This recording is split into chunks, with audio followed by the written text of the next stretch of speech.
Hello friends, welcome to மணல் கடிகாரம் kitchen. இன்றைக்கி நம்ம மணல் கடிகாரம் கிச்சனில் மசாலா சோளம் தாங்க செய்ய போகிறோம். நல்லா கிறிஸ்பியாகவும் சுவையாகவும் இருக்குங்க. இந்த மசாலா சோளம் சாப்பிட்ணுன்னா நம்ம ரெஸ்டாரண்ட்டு போகணுன்னு அவசியம் இல்லைங்க. நம்ம வீட்லேயே சட்டுன்னு செஞ்சு முடிச்சிடலாம். வாங்க இந்த மசாலா சோளம் எப்படி செய்கிறதுன்னு வீடியோவில் பார்க்கலாம். மசாலா சோளம் செய்கிறதுக்கு இந்த மாதிரி நல்லா முத்தின சோளமாக வாங்கிக்கோங்க. இது இந்த மாதிரி ரெண்டாக உடச்சிட்டு சோளத்தெல்லாம் தனியாக பிரித்து எடுத்துக்கலாம். எடுத்ததும் இதை நல்லா ஒரு முறை வாஷ் பண்ணிவிட்டு குக்கரில் சேர்த்துக்கலாம். குக்கரில் சேர்த்துட்டு ஒரு 1/4 டம்ளர் தண்ணி சேர்த்தா போதுங்க.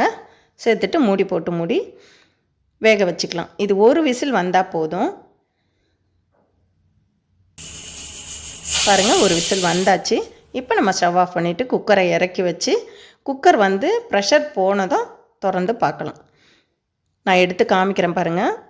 சோளம் எப்படி வெந்து வந்துருச்சு பாருங்கள். இந்த அளவுக்கு வெந்தால் போதும். நம்ம வெந்நீரில் கொதிக்க வச்சு வடிகட்டணும்னு அவசியம் இல்லைங்க. இந்த மாதிரி போட்டால் நமக்கு வேலை ஈஸியாக முடியும். இப்போ இதெல்லாம் இந்த சோளத்தெல்லாம் எடுத்து ஒரு பாத்திரத்தில் சேர்த்துக்கலாம். நம்ம ஊற்றின தண்ணியிலே சேர்த்த தண்ணியிலே பாருங்கள் கொஞ்சம் தண்ணி மீதம் இருக்குது. இப்போ இது கொஞ்சம் நல்லா ஆறி வந்ததும் இது கூடவே 3 டேபிள் ஸ்பூன் அளவு கார்ன்ஃப்ளவர் மாவு சேர்த்துக்கலாம். ரொம்ப சுட சுட சேர்த்துடாதீங்க.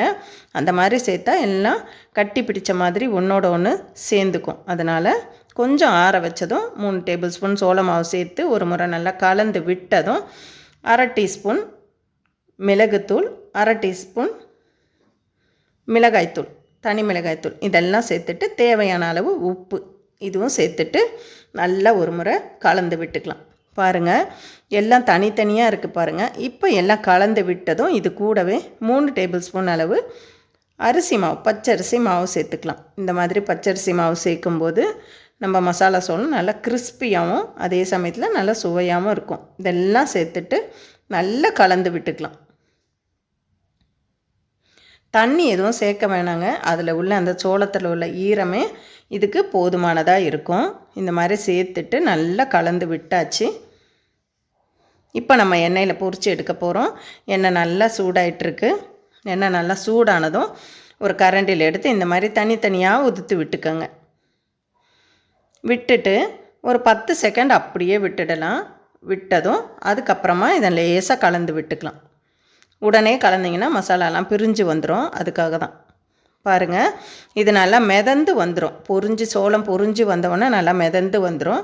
இப்போ இந்த ஸ்டேஜில் நம்ம வெளியில் எடுத்துடலாம். இப்போ இதே மாதிரி மீதமுள்ள சோளத்தையும் 2வது பகுதியாக போட்டு பொரித்து எடுத்துக்கலாம். ஆனால் இந்த மாதிரி பொரித்து எடுக்கும்போது கொஞ்சம் கேர்ஃபுல்லாக பொரித்து எடுத்துக்கோங்க. ஸ்டவ்வை மீடியம் ஃப்ளேமில் வச்சுக்கோங்க. ஏன்னா சோளம் வெடிக்கும்.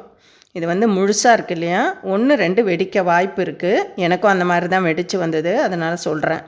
இப்போ இந்த மாதிரி ஒரு பவுலில் எல்லாம் பொரித்து எடுத்த சோளத்தை வச்சுட்டு ஒரு 1/2 எலுமிச்சம்பழம், சின்ன எலுமிச்சம்பழத்தில் ஒரு 1/2 எலுமிச்சம்பழம் பிழிஞ்சு விட்டு இந்த மாதிரி நல்லா குலுக்கி எடுத்தோம்னா நம்மளோட மசாலா சோளம் தயாராகிடுச்சு. இங்கே பாருங்கள். இப்போ இதெல்லாம் நல்லா குலுக்கி எடுத்ததும் ஒரு பாத்திரத்தில் ஒரு தட்டில் மாற்றிட்டு இந்த மாதிரி பொடியாக நறுக்கின வெங்காயம் கொஞ்சம் சேர்த்துக்கலாம். கொஞ்சமாக சேர்த்துக்கோங்க. கூடவே பொடியாக நறுக்கின கொத்தமல்லியும் கொஞ்சம் சேர்த்துக்கலாம். இதெல்லாம் சேர்த்து சாப்பிடும் போது அவ்வளோ சுவையாக இருக்குங்க. நீங்களும் கண்டிப்பாக இதே மாதிரி ஒரு முறை மசாலா சோளம் செஞ்சு பார்த்துட்டு எப்படி இருக்குன்னு உங்களோட கருத்துக்களை கமெண்ட்ஸில் தெரிவிங்க. வீடியோவை லைக் பண்ணுங்கள், ஷேர் பண்ணுங்கள், சப்ஸ்கிரைப் பண்ணுங்கள். மறக்காமல் பக்கத்தில் உள்ள பெல் ஐக்கானையும் கிளிக் பண்ணிக்கோங்க. மற்றும் ஒரு வீடியோவில் சந்திக்கலாம். நன்றி, வணக்கம்.